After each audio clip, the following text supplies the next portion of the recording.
ସୁପ୍ରଭାତ ସାଇ ପ୍ରଭାତ। ଆଜିର ସାଇ ସନ୍ଦେଶରେ ବାବା କହୁଛନ୍ତି, ମୋର ସନ୍ତାନ, ମୁଁ ଜାଣିଛି ତୁମ ଜୀବନରେ ଏମିତି କିଛି ବହୁତ ବଡ଼ ଘଟଣା ଘଟିଛି ଯେଉଁଥିପାଇଁ କି ତୁମେ ସମସ୍ତଙ୍କ ଉପରୁ ବିଶ୍ୱାସ ବୋଲି ଗୋଟେ ଜିନିଷ ହରେଇ ବସିଛ।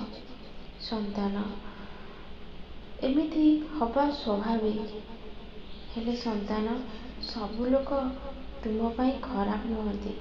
କିଛି ଲୋକ ଏମିତି ଅଛନ୍ତି ତୁମ ପାଇଁ ଭଲ ଚିନ୍ତା କରୁଛନ୍ତି ଆଉ ତୁମକୁ ବହୁତ ଆଶୀର୍ବାଦ ଦେଉଛନ୍ତି। ଆଉ ସବୁବେଳେ ସେ ଚିନ୍ତା କରୁଛନ୍ତି ତୁମର କେମିତି ମଙ୍ଗଳ ହେଉ, ତୁମେ ଭଲରେ ରୁହ। ସନ୍ତାନ, ତୁମ ମନରୁ ଏସବୁ ଭାବନା କାଢ଼ିଦିଅ। ସମସ୍ତେ ତୁମ ପାଇଁ ଖରାପ ନୁହଁ, କିଛି ଭଲ ଲୋକ ବି ଅଛନ୍ତି। ତୁମେ ସବୁବେଳେ ଏମିତି କଷ୍ଟ ପାଇଛ, ଏମିତି ଯନ୍ତ୍ରଣା ପାଇଛ,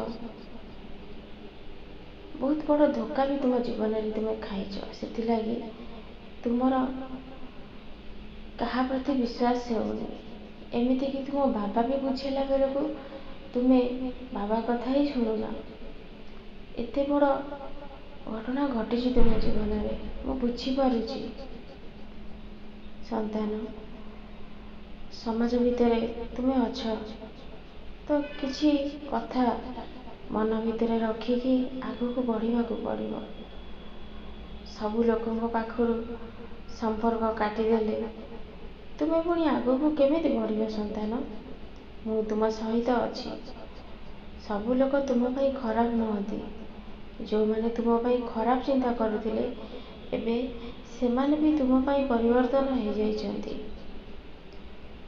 ସବୁବେଳେ ସବୁ କଥା ନଥାଏ, ସେମାନେ ତାଙ୍କ ଭୁଲ ବୁଝିପାରିଛନ୍ତି। ତୁମେ ତୁମର କର୍ମ କର।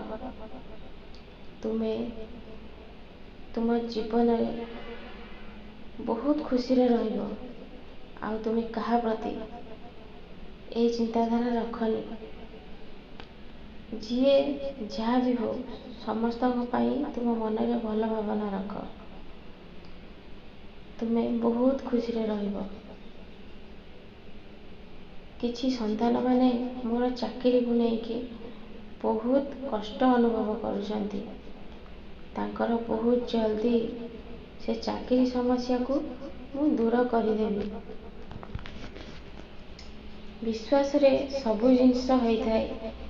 ସନ୍ତାନମାନେ, ତୁମେ ଭାବୁଛ କାହିଁ ବାବା ତ ସବୁବେଳେ ସନ୍ଦେଶ ମାଧ୍ୟମରେ ଆମକୁ ସବୁ ପ୍ରକାର ବାର୍ତ୍ତା ଦେଉଛନ୍ତି, କିଛି ତ ହେଉନି। ସନ୍ତାନ, ମୋର ଭକ୍ତ ଦାସିଆ ଗୌରୀ କଥା ତୁମେ ସବୁ ଜାଣିଥିବ। ସେତେ ଶ୍ରଦ୍ଧାରେ ମୋ ପାଇଁ ନଡ଼ିଆଟି ଆଣିଥିଲେ। ମୁଁ ସେ ନଡ଼ିଆଟି ଆସିକି ତା ହାତରୁ ନେଇଯାଇଥିଲି। ତାହେଲେ କୁହ ତ, ବିଶ୍ୱାସ ରଖିଲେ କେମିତି ମୁଁ ତୁମର ମାନସିକ ପୂର୍ଣ୍ଣ କରିବିନି? ତୁମର ବିଶ୍ୱାସରେ କେଉଁଠି ନା କେଉଁଠି ତ୍ରୁଟି ଦେଖାଦେଉଛି, ଯେଉଁଥିପାଇଁ କି ତୁମ କାମ ହେଉନି। ସନ୍ତାନ, ମୁଁ ସବୁବେଳେ ତୁମ ସାଙ୍ଗରେ ଅଛି। କିଛି ଅସୁବିଧା ହେବନି। ମୋ ଉପରେ ଭରସା ରଖିକି ଆଗକୁ ବଢ଼।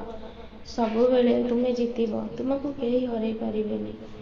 ମୁଁ ସବୁବେଳେ ଏଇ ଗୋଟିଏ କଥା କହି ଆସୁଛି, ଯଦି ତୁମେ କଷ୍ଟ ପାଉଛ, ମୋ ସାଇ ନାମକୁ ଜପ କର, ସ୍ତବନ ମଞ୍ଜରୀ ପାଠ କର, ସବୁ ଠିକ୍ ହେଇଯିବ। ତୁମେ ବହୁତ ଖୁସିରେ ରହିବ। ମୋ ଆଶୀର୍ବାଦ ସବୁବେଳେ ତୁମ ସହିତ ଅଛି। ଓମ୍ ସାଇ ରାମ।